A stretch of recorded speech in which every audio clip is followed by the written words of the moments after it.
All right. Hello, Bio 153 students, and welcome back. Today we're going to start a new chapter, chapter 23, on the respiratory system, and really focusing on the anatomy first. So looking kind of at part 1. So here we go.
Okay, so our first slide here, we get an idea of the major respiratory organs. And of course, when you think of the respiratory system, sometimes maybe all we're thinking about really is the lungs. But there's actually a lot more to it than just that. So, of course, we have the lungs. We have two lungs, the right lung and the left lung. The right lung has 3 lobes, and the left lung has 2 lobes. And so we can kind of see that here on the diagram right here. The right lung and the left lung. There's other structures, of course, that play a big role. Of course, you have your throat, known as your pharynx, the voice box, the larynx, the trachea, also known as the windpipe, and then there's also what's known as the carina, or the carina of the trachea. And the carina is the location where the trachea branches into the right and left primary bronchus, which we can also see here on the diagram. So right main primary bronchus and left main primary bronchus.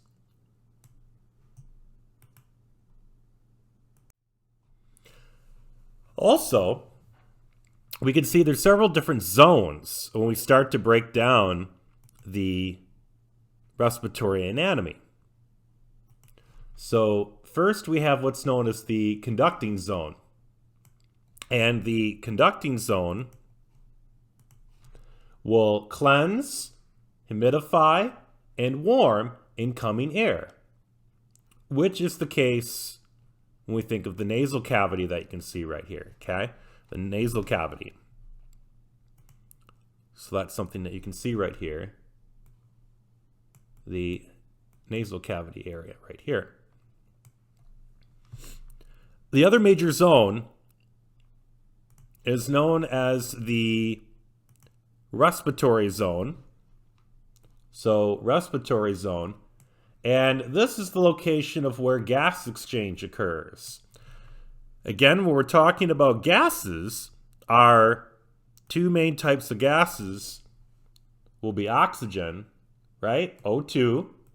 So oxygen, O2, referring to oxygen.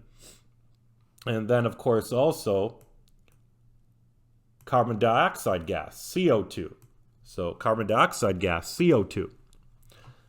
And the gas exchange, of course, is going to be occurring very, very deep in the lungs.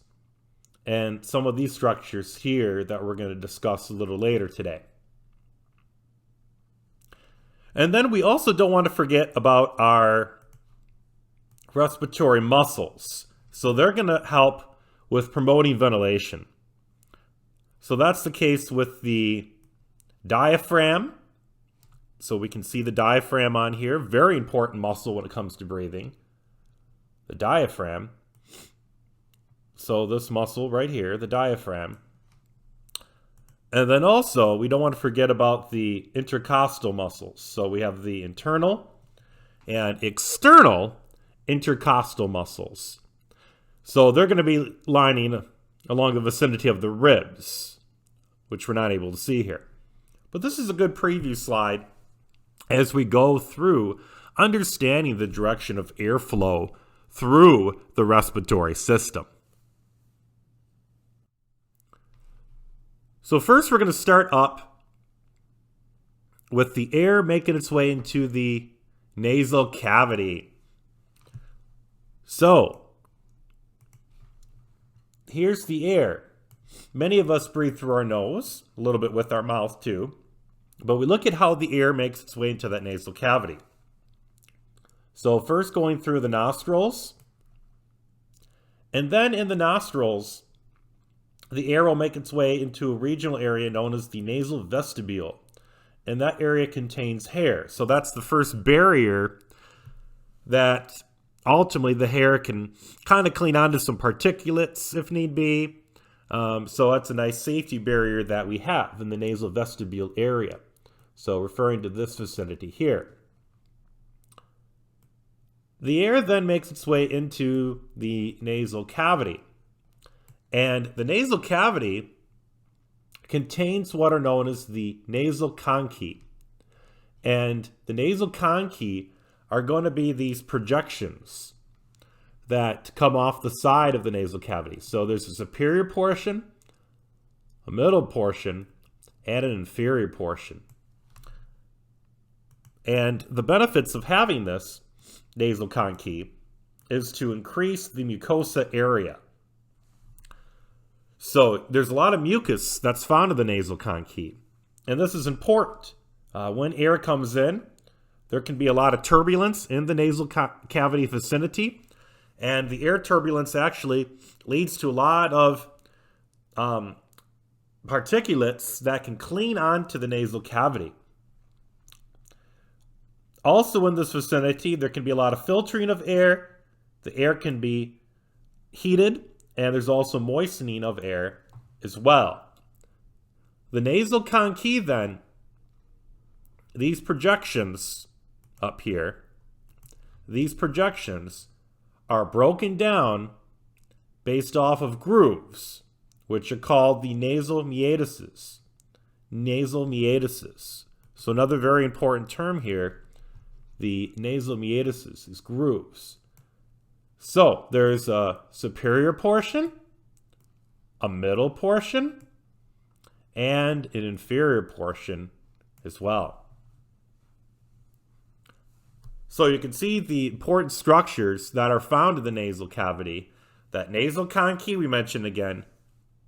So these projections that come off the wall of the nasal cavity, and a lot of air is pushed up against there, and any particulates you might be breathing in from a dusty crawl space or basement, those particulates get stuck onto the nasal conchae, a lot of mucus there, and the air turbulence can really blow them on there. And this vicinity, of course, there's a lot of filtering of air, like we mentioned, heating of air, and moistening of air too. The air then will continue through the nasal cavity and eventually making its way into the first region of the throat, the pharynx, which is known as the nasal pharynx. Right here.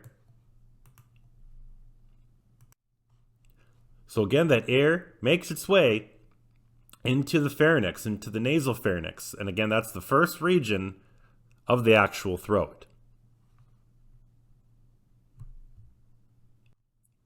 We now take a look at the throat.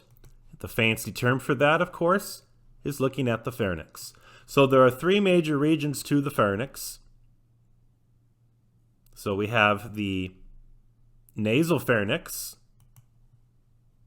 So nasal pharynx. And again, on this diagram here, this area right here, so right in back of the nasal cavity. And the air will move through the nasopharynx, and eventually the air makes its way into what's known as the oropharynx. So oropharynx. This region of the throat is found right in back of the oral cavity. Right in back of the oral cavity, right here. Because the oropharynx here, oropharynx, you're getting air that's coming in, breathing through your mouth. Nasopharynx, air is coming in, breathing through your nose. And then the last region of the pharynx we can see here, this is known as the laryngopharynx. Laryngopharynx. So this portion of the throat, you have this region here kind of right in back of the larynx. This vicinity here. So right in back of the larynx here. And then you get to this point here, well, which way does the air go? So the air will make its way in past the epiglottis into the larynx, voice box. Food will continue on this way into the esophagus. So again, nasopharynx, that's because of the air you're breathing through your nose goes to the nasal cavity in this area of the throat. Oropharynx, air coming in through breathing through your mouth. This region of the pharynx will have air and food. And then the laryngopharynx, likewise, will have air and food. But then we get to a point of, well, which way does the food move? Which way does the air move? And of course, the air will make its way into the larynx, open epiglottis flap. The food will continue down into the esophagus through the GI tract. So this diagram does a nice job of showing that, I think. The pharynx, of course, the throat. All right, so we left off with the air and food situated in the laryngopharynx, that most inferior portion of the pharynx, the throat itself. And this vicinity, this area, contains the food and the air. So now it's a matter, the food will continue down the GI tract, going down the esophagus. That's the way the food goes. Okay, so that's the direction that food will go. And the air is going to go this way, going past this open flap here, which is known as the epiglottis. Okay, so when that epiglottis is in the open position, air is able to make its way into the voice box of the larynx and continue down to the trachea. If the epiglottis is in the closed position, then food will go to the esophagus. So it's a matter of course, being careful. Being very careful, of course, when you're eating, when you're eating your food. Sometimes when you're talking, eating at the same time. Sometimes accidentally, maybe some of that food gets into your voice box, or perhaps even water, and then you're choking and things like that. So you do have to be careful when you're eating and talking at the same time. Definitely something you want to be careful about. We're now going to pay attention to the larynx, the voice box.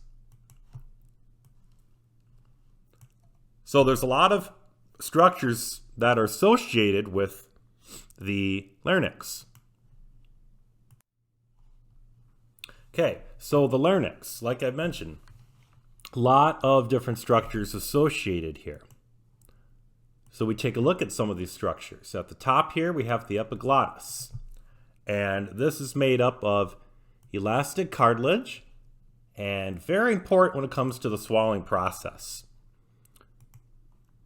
So we can see that right up here. And then there's a variety of different types of cartilage here. So we have what's known as the thyroid cartilage. And this is kind of shield-shaped, made up of hyaline cartilage. So we can see that here and here. And in the middle of the thyroid cartilage is the laryngeal prominence, or the common name Adam's apple. And that would be this structure right here. So this kind of protrudes out a little bit. And this is something that is more prominent and visible in a man versus a woman. And so a question here, because this is a part of the thyroid cartilage per se, is, well, why is the thyroid cartilage larger in males versus females? So, any ideas why?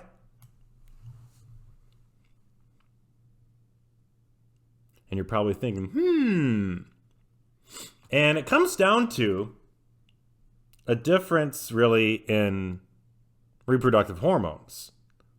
And it comes down to testosterone, okay?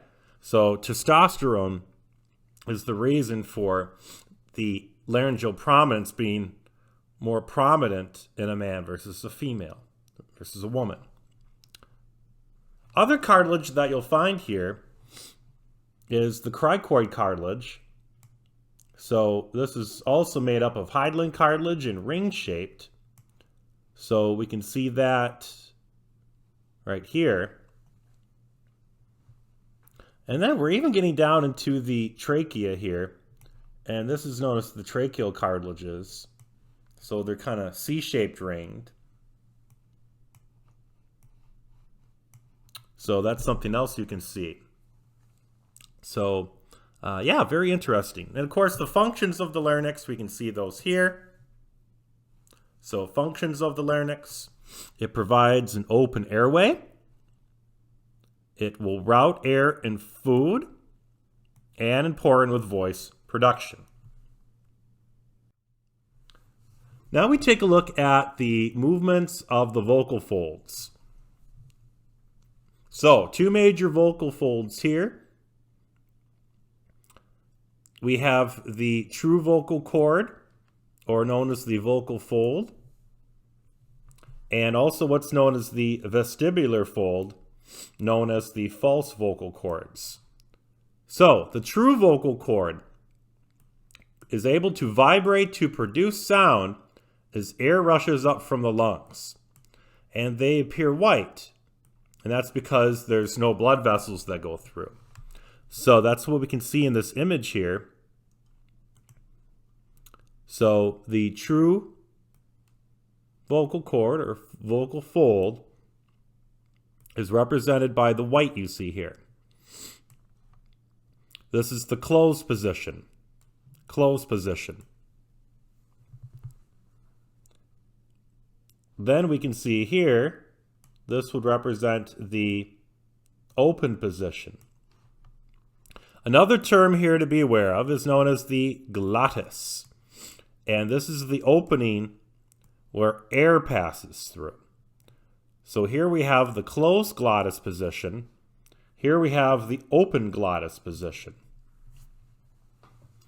Another very important structure that we can see here is the vestibular fold, or known as the false vocal cord. So that's always going to be found to the outside of the true vocal cord, and it's going to have coloration there because of blood vessels. So in this diagram here, it'd be this vicinity and this vicinity here. Likewise, you would find the vestibular fold right here, and likewise right here. Characteristics of this, some of the highlights: the false vocal cord really doesn't play a part in sound production and will help to close off the glottis during the swallowing process. So, two very important terms to know: the true vocal cord and the false vocal cord. We now take a look at the trachea, common name windpipe. And the trachea is made up of hyaline cartilage, and is 16 to 20 C-shaped rings. This is usually what you find. And there may be some variation from one person to another. So what we're looking at here, this is the cross-sectional area of the trachea. And there are several different layers to the trachea. So let's take a look at those here. So the innermost layer, most internal layer, is known as the mucosa. Mucosa. That contains cilia, which again are cellular extensions, very fine hairs, and also goblet cells. So you can see this here on the diagram. It would be this vicinity here. And then the next regional area layer is the submucosa. Submucosa. So that contains connective tissues, kind of a middle layer per se. And again, we can see that kind of right here. And then the very thick layer is going to be our cartilage, our hyaline cartilage. C-shaped rings of hyaline cartilage. So all this blue that you see right here is the hyaline cartilage. And we may ask ourselves, why is the hyaline cartilage important? Why is it so thick in the trachea? Any ideas why that might be the case?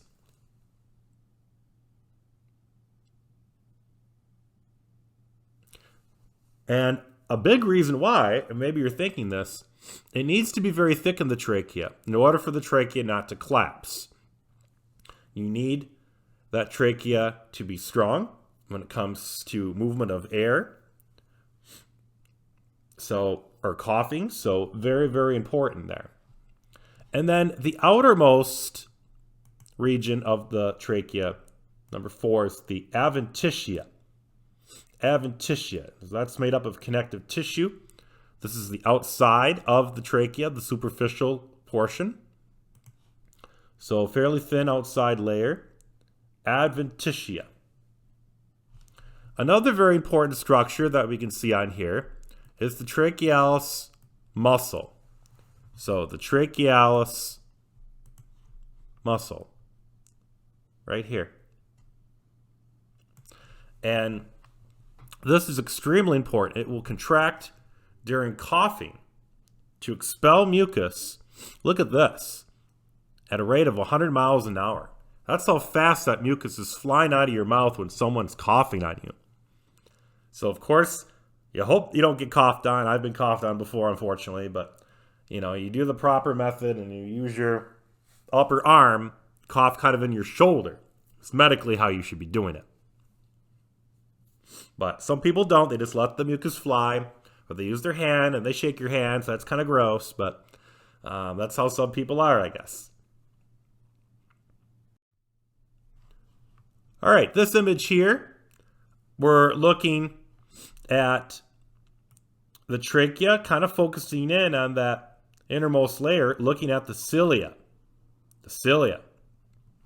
So the cilia here are going to be, so the cilia, kind of the yellow grass-like projections is the cilia. So we can kind of see that here on the picture. I'm kind of circling that here for you. This is going to be that cilia, right? Those cellular extensions we see here. And they're very, very important, the cilia. They actually, if you got particulates deep within your respiratory tract, they're able to actually fan up and move those particulates. And that can actually help with initiating the cough reflex and removing those particulates that maybe you're breathing in from an attic, from a crawl space, from a basement. However, for some people, if they do a lot of smoking, smoking can actually destroy the cilia.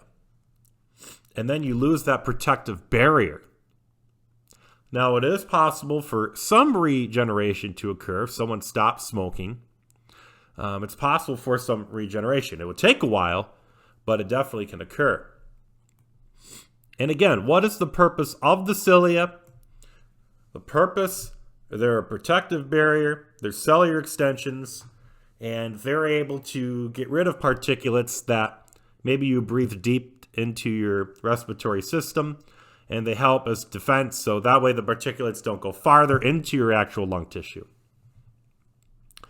The other item you can see here are the goblet cells in orange. They are mucus secreting, ultimately help with the immune system response. So all these orange structures you see here. We now, on this picture, we get an idea of what's known as the overall respiratory tree or bronchial tree. Ultimately, the air passageways that go through the lung tissue, there are ultimately going to be 23 orders of branching that take place. 23 orders of branching. And you start with the initial branches being very, very wide. And eventually they get smaller and smaller and smaller through the overall lung tissue. And 23 orders of branching is what you have. All right, so imagine the air has gone through the trachea. We've discussed the trachea already. And then the air would make its way to this structure right here. We mentioned that briefly on the first slide. This represents the carina of the trachea. And then the air makes its way into the right and left primary bronchus. So right and left primary bronchus. And so that is the first branch here of that bronchial tree. So we have the right main primary bronchus and the left main primary bronchus. And the thing is too, I keep saying main primary, but you can either call the left main bronchus or left primary bronchus. It would be perfectly fine. So, a question here for you.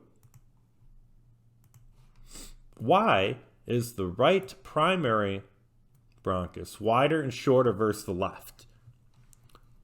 So you can kind of see that here.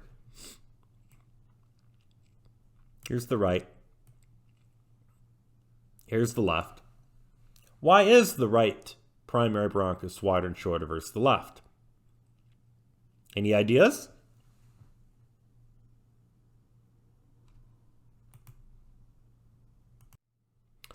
All right, so ultimately the reason for why is the right primary bronchus wider and shorter versus the left, it all comes down to the positioning of your heart. Because when we look at the diagram here, this area here, this is known as the cardiac notch. Cardiac notch. Because your heart, this is your heart here, is situated right along here. So that is why there is a difference between the right primary bronchus versus the left. All about the positioning of the heart, and again, the heart would be situated right here along the cardiac notch. All right, so airflow will continue from the primary bronchus eventually to the secondary bronchus. Okay, so secondary bronchus. So secondary, this would be a secondary bronchus here, also defined as lobar, okay? So lobar, secondary bronchus. And we've already gone through the main primary bronchus. And then the air will even go down a smaller passageway known as a tertiary bronchus. Tertiary bronchus. So that's going to be even smaller, right down here. So tertiary bronchus, or also known as the segmental And then the passageways get smaller and smaller and smaller.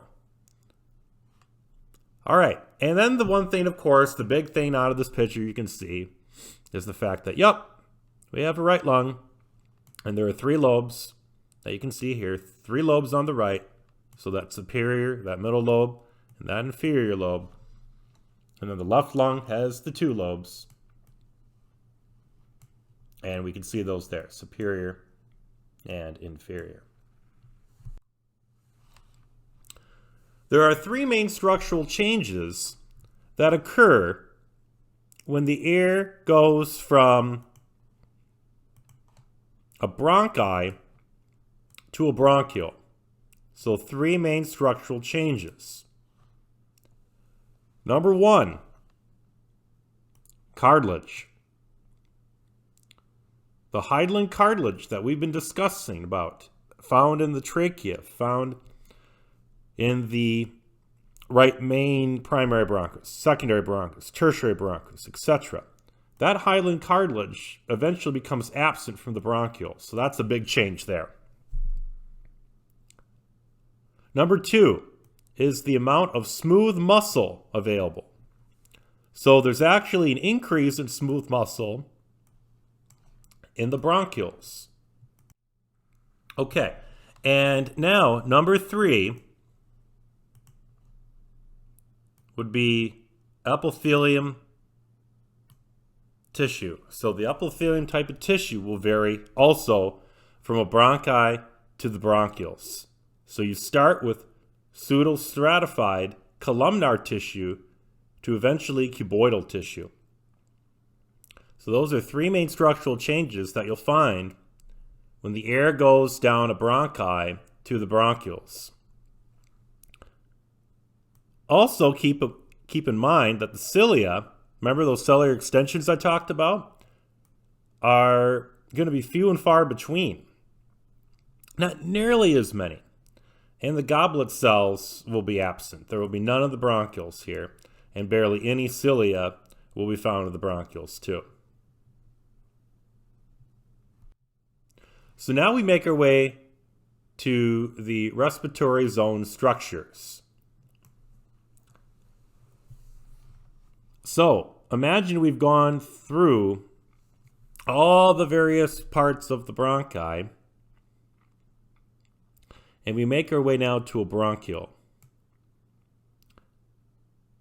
And then eventually from the bronchioles, and these are, again, pretty small passageways here, less than 1 millimeter in diameter, the air will make its way to a terminal bronchiole. So terminal bronchiole. And then the air will make its way to a respiratory bronchiole. So respiratory bronchiole. And then the air will make its way to an alveolar duct. And then eventually to an alveolar sac. And then eventually the air makes its way to the alveoli, right here. So the alveolar sac, that contains a cluster of alveoli. And you can see here in this picture that the clusters of alveoli, it almost looks like grapes on a grapevine almost when you have the alveolar sac. And then, of course, you have the alveoli themselves. And again, this is important. The alveoli, it's the last structure in this pathway. And this is where the gas exchange will actually take place, which we'll mention shortly. And you can see with these bronchioles, too, that when you go from a bronchiole, they're less than 1 millimeter in diameter, you get to a terminal bronchiole, less than 0.5 millimeters in diameter. And one more thing, too. Remember when we went over the bronchi and bronchus? Again, just the idea of singular versus plural. So bronchi, that's actually plural. Okay? Versus just looking at a bronchus, just looking at a bronchus, that term is defined as singular, one. So just to keep that in mind. All right. So this image blown up very deep in the lung tissue now, we can see the alveoli. The alveoli. All right here. And this is the precise location of gas exchange. So referring to the movement of oxygen, O2, and carbon dioxide gas, CO2. In your body, you have approximately 300 million alveoli. And they're all going to be very important for assisting with gas exchange. They account for most of the lungs' volume and surface area, too. And they're in close proximity to capillaries as well, you can see here. So this is referring to the pulmonary capillaries. An important question here for you. Why does gas move from an alveoli to the pulmonary capillaries? So this is really getting at what transportation process allows for the gas movement to take place from an alveoli to the capillaries. What would that transport process be called? Any ideas? I can give you a hint that it's a type of passive transport. And maybe you're thinking this. The answer here would be ultimately simple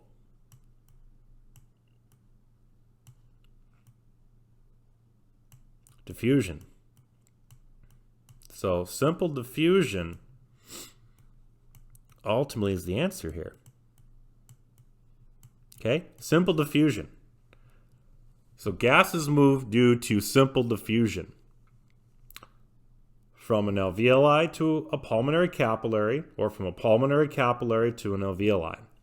It's all a matter of simple diffusion, how that process actually takes place. And again, when you're looking at the alveoli, all right here, when you look at them on the model, they almost look like marshmallows. They're all clustered together. And they're actually white on the models. So they're looking like almost marshmallows. So that's one way to consider that too, if you're wondering. All right, now taking a look at an alveolus, okay, or an alveoli. And again, the same type of idea here. When we look at the term alveoli, alveoli is plural in comparison to when we're talking about an alveolus. So the alveolus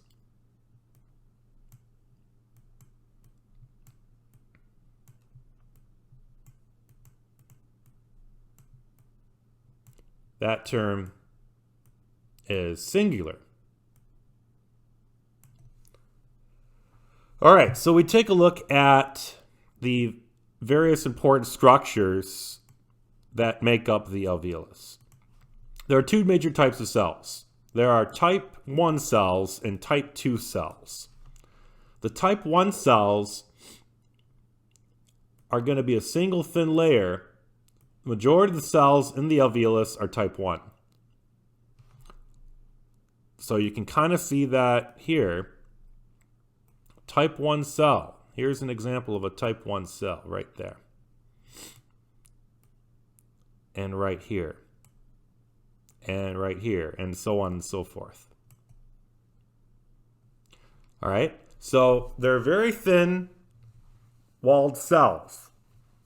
And in fact, the walls are so thin that a sheet of tissue paper is 15 times thicker. A sheet of tissue paper is 15 times thicker. So you think of that, you're at home and you look at a piece of Kleenex or toilet paper. That piece is 15 times thicker than these walls in type 1 cells. So it's like, wow, these walls are really thin. And they need to be. So it's very easy movement of simple diffusion of your gases. Right? So that's really, really critical. And this picture kind of shows that here. All right, the other type of cell, the type 2 cells.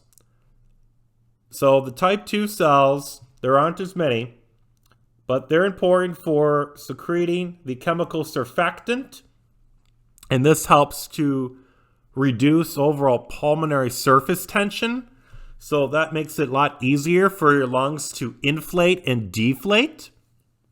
And the type 2 cells secrete antimicrobial proteins. So they'll be found there too.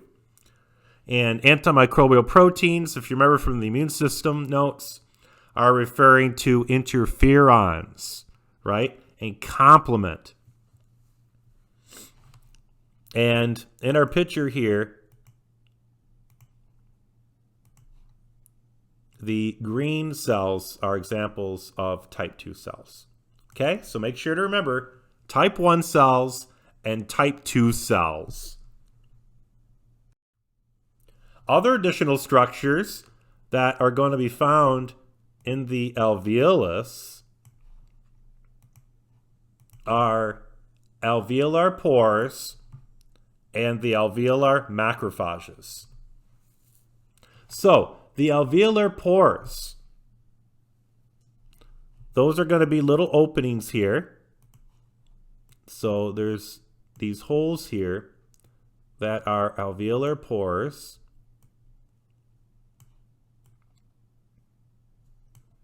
And they're going to allow for air pressure throughout the lung to be equalized.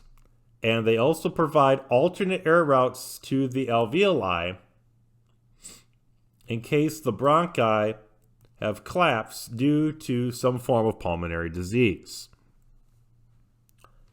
And then the other structure we can find here in the alveolus are these alveolar macrophages. So these purple structures here. And they're important, the alveolar macrophages, because they keep the alveolar surfaces sterile. They keep the surfaces sterile. So that's the importance of them. All right, we move on. And some additional structures just to be aware of. First are what are known as fissures.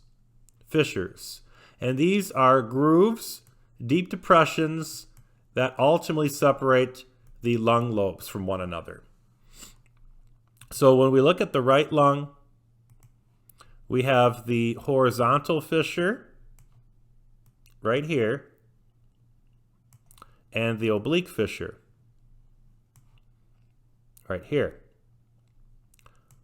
So horizontal fissure will divide where you have the right superior lobe from the right middle lobe, and the oblique fissure separates the right middle lobe from the right inferior lobe.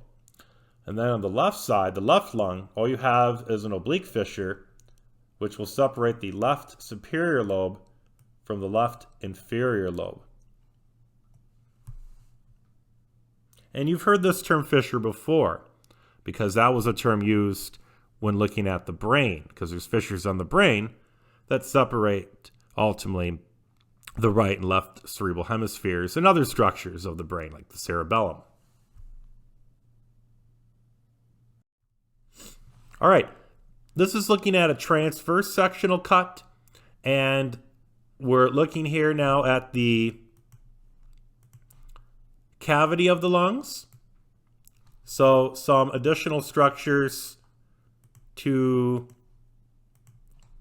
be aware of and know here, we have the pleural fluid. So the pleural fluid is going to allow the lungs to glide easily during breathing movement. So there's no resistance. The lungs can easily inflate and deflate during inhalation and exhalation. So very important term here, that pleural fluid that you find in the pleural cavity. So the pleural cavity right here. And it would be this area right here. And then two additional areas that are important to know are the parietal pleura and the visceral pleura. So the parietal pleura is important. This covers the thoracic wall and the superior face of the diaphragm. So the parietal pleura, right here, covering that thoracic wall and the superior face of the diaphragm, which with this image you wouldn't be able to see. But the parietal pleura would be, again, right here, thoracic wall. And then the visceral pleura covers the external lung surface and all those fissures associated with dividing up the lobes of the lung. So visceral pleura, that's right up against the actual surface of the lung itself. So right up along here.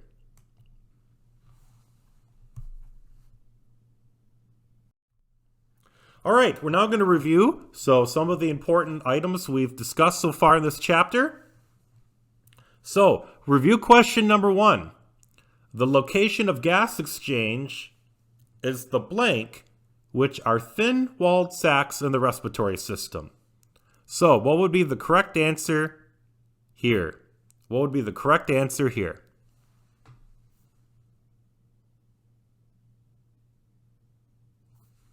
All right, and the correct answer that I would go with, how about choice letter C?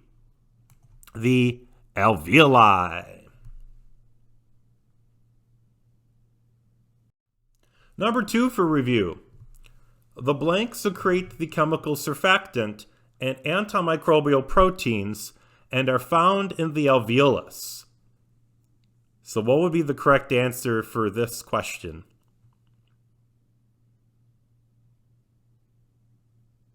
And the correct answer that I would go with would be choice letter B, the type 2 cells. The type 2 cells. All right, so a very important thing you need to know in this chapter is knowing the direction of airflow through the respiratory system. So, please list the direction of airflow from the nasal cavity, so starting way up in the nasal cavity. And then also considering where the oral cavity is, all the way down to that last respiratory zone structure. And you want to develop a flowchart diagram to do that. So what can assist you when you work on this activity now at home? In your course packet, under lecture handouts, you'll find a handout that goes through every single structure that the air will go through in the respiratory system. So, go find that. That will help you. And on the next slide, we're going to go through this activity together because it's very important to know this and to write it out in the case you needed to for a future exam. And your homework will also help you with practicing this process too. All right, so let's go ahead and work on this together. Practice, practice makes perfect. So we start off with our air. And you're breathing, you're taking deep breaths, you're inhaling, you're exhaling. And the air will make its way first into that nasal cavity. The air has gone past the nostrils, gone into the nose, and the air now is in that nasal cavity. So that's that first structure you want to be aware of. So, nasal cavity, right? And in that area, also you'd have your nasal conchae that are in the nasal cavity. So I'm just writing this here so you're just aware of that. And of course, you would also have your nasal meatuses. So your nasal meatuses as well. All right, from there, the air now will make its way into the first section of your throat, the pharynx, and will make its way into what's known as the nasal pharynx. So the nasal pharynx.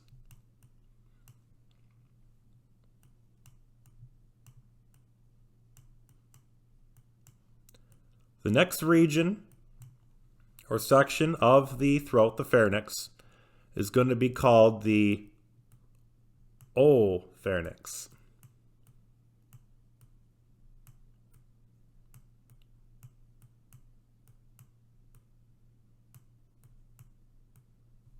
And this is where you'd have additional air coming in now from the oral cavity, right? Because some people, of course, are breathing through their mouth. Almost everybody is, so. Okay. So, oral cavity. We can probably work on that there. You're probably thinking, oh, Chris has wonderful handwriting, doesn't he?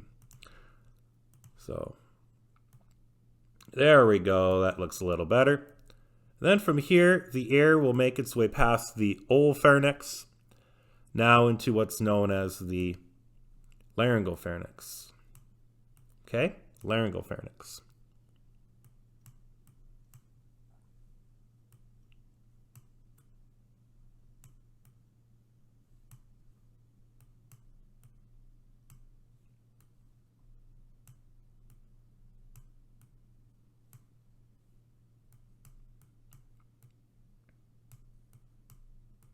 Okay, from here, the air will make its way to the epiglottis. So the epiglottis flap would be open here.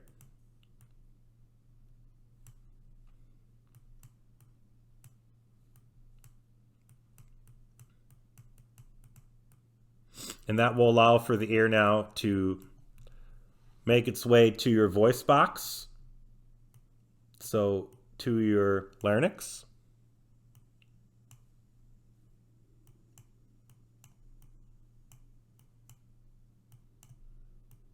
The air now will make its way to your trachea.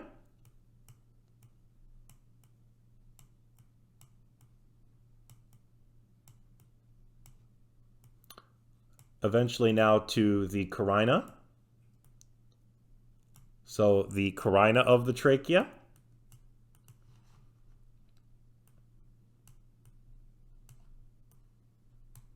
From there, the air will make its way to the lungs. So now the air has gone into the lungs, and there's 23 orders of branching in the lungs themselves. And this gives you an idea kind of part one of the structures that air goes through. So I don't want this to get too cluttered for you. So this is part one here. All right, we're going to erase all this. So we left off, the air, of course, made its way now into the lungs. We mentioned that there are 23 orders of branching that occur. So from here, the air will now make its way into the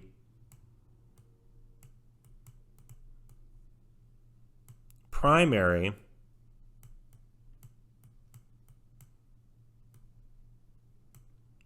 bronchus.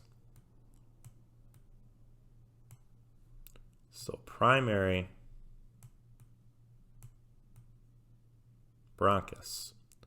From here, the air will now make its way into the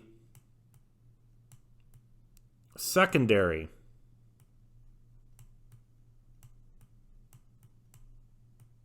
bronchus. So secondary bronchus. From here, the air will now make its way into the tertiary bronchus.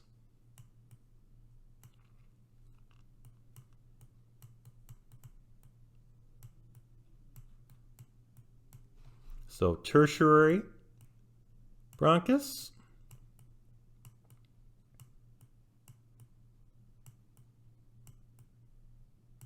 And of course, the term bronchus is singular, bronchi plural, like we've mentioned before. Now the air will make its way into smaller passageways, which are defined as the bronchioles.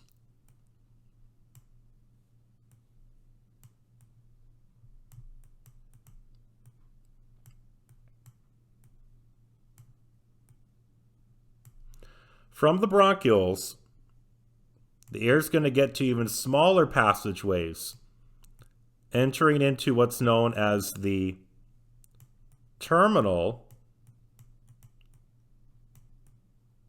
So, terminal bronchial.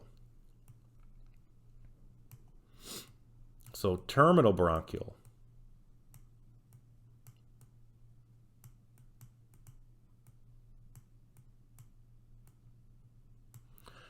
And then from there, the air will make its way to what's defined as a respiratory bronchial.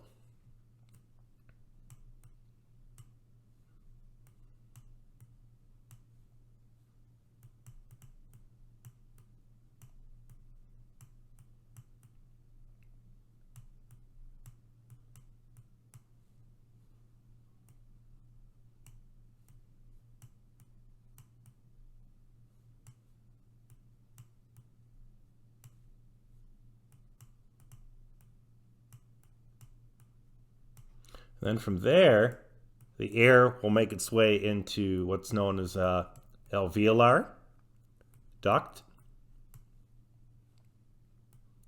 So an alveolar duct.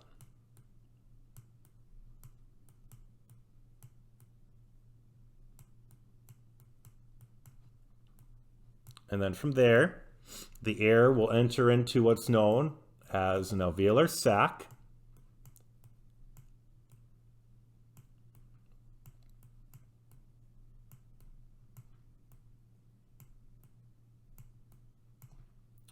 And then finally, the last structure the air will make its way to is an alveoli, or the alveolus, I should say. So the air will make its way to the alveolus, which is singular, right? The alveoli is plural.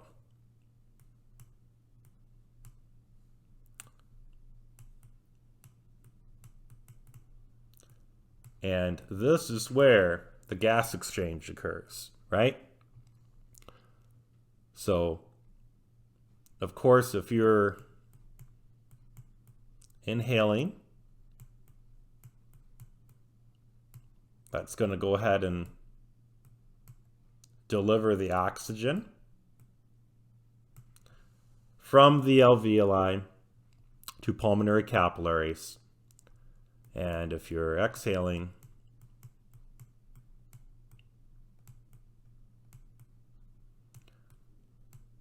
then you're releasing carbon dioxide from the pulmonary capillaries to the alveoli and out through your mouth. So you're releasing the CO2 out of your body, you're taking oxygen into your body. All right, so this gives you an idea of the direction of airflow through the respiratory system, and very important to know this flowchart diagram. I can't stress that enough. Really important to know this. All right, this is the end of Chapter 23, the Respiratory System Part 1. I hope you've enjoyed this experience.